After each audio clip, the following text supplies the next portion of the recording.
నాగార్జున దాఖలు చేసిన పరువు నష్టం దావా పిటిషన్ను నాంపల్లి కోర్టు వాయిదా వేసింది. న్యాయమూర్తి సెలవులో ఉండటంతో విచారణను సోమవారానికి వాయిదా వేశారు. కొండా సురేఖ వ్యాఖ్యలపై నాగార్జున కోర్టుకెళ్లారు.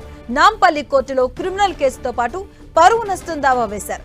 తన కుటుంబం పరువుకు భంగం కలిగించారని పిటిషన్లో పేర్కొన్నారు. దీనిపై మరింత సమాచారం మా ప్రతినిధి సునీల్ అందిస్తారు. సునీల్,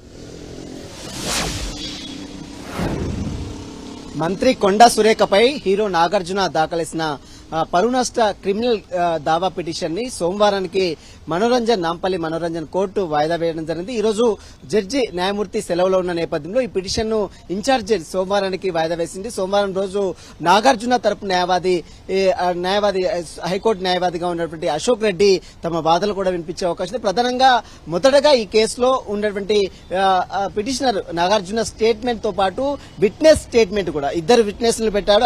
అందులో మనం చూడొచ్చు పిటిషన్ కాపీలో యార్లగడ్డ సుప్రియతో పాటు మరోవైపు వెంకటేశ్వర్ మెట్ల ఇద్దరు విట్నెస్లు స్టేట్మెంట్ కూడా కోర్టు నమోదు చేసుకునే అవకాశం ఉంది. మరోవైపు బాపు ఘాట్ వద్ద లంగారా హౌస్ పోలీసులకు కూడా నోటీసులు ఇచ్చే అవకాశం ఉంది. బాపు ఘాట్ లో కొండా సురేఖ చేసినటువంటి వ్యాఖ్యలు ఆ లిమిట్స్ లో ఉంటుంది కాబట్టి ఆ లంగారా హౌస్ సంబంధించినటువంటి లిమిట్స్ కూడా పిటిషన్ కాపీలో మెన్షన్ చేయడం జరిగింది. మరోవైపు సెక్షన్ బిఎన్ఎస్ యాక్ట్ సెక్షన్ 356 ప్రకారం కొండా సురేఖపై క్రిమినల్ చర్యలు తీసుకోవాలి, క్రిమినల్ యాక్షన్ తీసుకునే విధంగా కోర్టు ఆదేశాలు జారీ చేయాలంటూ కూడా ఈ పిటిషన్ లో నాగార్జున చాలా స్పష్టంగా పేర్కొనడం జరిగింది. ఇప్పటికే మనం చూసాం తన పరువు ప్రతిష్టను తీస్తూ మాట్లాడినటువంటి కొండా సురేఖకు సంబంధించిన దాంట్లో అనేక విషయాలు కూడా ఆ పిటిషన్ కాపీలో నాగార్జున పొందుపరిచిందండి.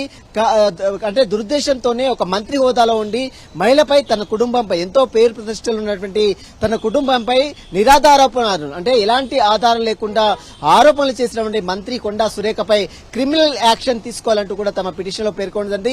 దీనిపై విట్నెస్ స్టేట్మెంట్ తో పాటు పిటిషనర్ స్టేట్మెంట్ అదేవిధంగా పోలీసుల స్టేట్మెంట్ కూడా తీసుకున్న తర్వాత మళ్లీ మంత్రి స్టేట్మెంట్ కూడా తీసుకునే అవకాశం ఉంది. ప్రస్తుతం అయితే ఈ పిటిషన్ ని సోమవారానికి వాయిదా వేసింది. సోమవారం రోజు నాంపల్లి మనోరంజన్ కోర్టు విచారించిన తర్వాత మరి వీటిపై ఎలాంటి యాక్షన్ తీసుకుంటారని మాత్రం చూడాల్సి చెప్పవచ్చు. Madhu, thank you Sunil.